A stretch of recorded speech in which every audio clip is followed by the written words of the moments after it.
Wel, ni ar ddechrau tymor yr haf, wedwn ni. Mae'r tywydd wedi bod yn ffein. A mae mefus a ffrwythau'r haf yn hyfryd ar hyn o bryd, yn lyflu. Felly, fi'n mynd i wneud scones iogwrt i weini gyda nhw. So, beth sydd gyda fi fan hyn yw llon 2 gwpaned o flawd hunan godi. A gan bod ni y moyn rhain i godi ac i fod yn ysgafn, ni'n mynd i ychwanegu bach o bowdwr codi hefyd. So, rhyw llond llwy de fyna. A wedyn mewn at hwnna, ni'n mynd i ddod i cwpaned o fenyn. Menyn neu margarine, beth chi'n arfer defnyddio. A wedyn, nawn ni dorri fe lan yn gyntaf fel hyn.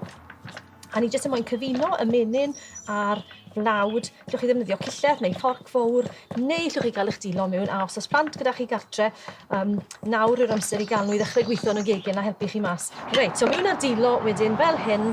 A siwrne mae'r menyn yna i gyd wedi diflannu mewn a mae'n disgwyl tym bach fel brwsio'n bara fel hyn. Newn ni ychwanegu'r siwgr yn gyntaf a wedyn unrhyw ffrwythau chi moyn. Fi'n defnyddio raisins fan hyn. Ond gallech chi ddefnyddio cwrens, neu llwch chi ddefnyddio lligeiron, neu hyd yn oed bricgill, chocolate chips. Os chi moyn real treat bach i'r penwythnos yn rhywbeth fel yna. Does dim wy yn hwn, ond beth dwi yn mynd i ddefnyddio yw iogwrt naturiol. Nawr fi'n jyst yn mynd i cau hwnna yn llwyr, a defnyddio'r un llwy.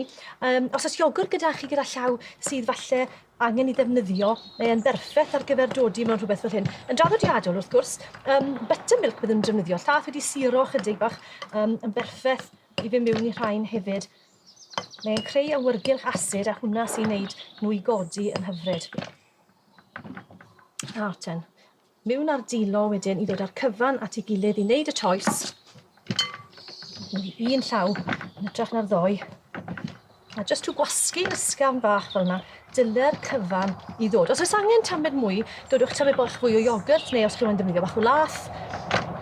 A dylech chi gael pelen o does sy'n disgwyl yn debyg i hwnna.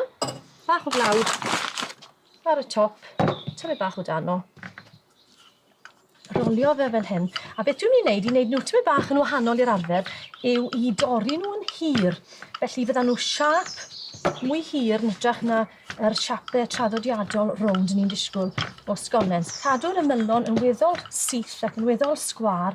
A wedyn beth ni'n mynd i wneud yw jyst i dorri lawr y canol, fel yna. Dwi wedi wneud e ar sheeten o silicone sy'n help mawr, a os fi'n gallu gadael e ar y silicone wedyn, a'i osod nhw yn y ffwrn. Unrhyw darnau bach fyna, allwch chi ail-rolio nhw. Dwi'n droi y cyfan nhw, chi'n gallu gweld pa mor rhwydd mae e, os chi yn rolio fe mas ar yr silicone. Dodi nhw ar trei fach i ddod i yn y ffwrn am ryw 10 munud, cwarter awr tan maen nhw'n eiraidd ac wedi codi. So mae gyda fi rhai fan hyn wedi coginio'n barod. A gyda cilleth fach siarp wedyn, na gyd ti eisiau gwneud yw torri nhw, fi wedi torri un fyna yn barod. Just torri nhw trwy'r canol. Hufen dwbl ar y top.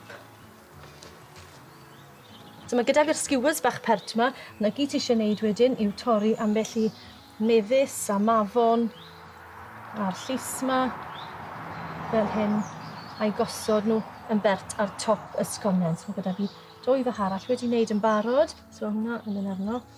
A dyna ni, scones fach iogwrt gyda skewers ffrwythau perffaith ar gyfer amser te.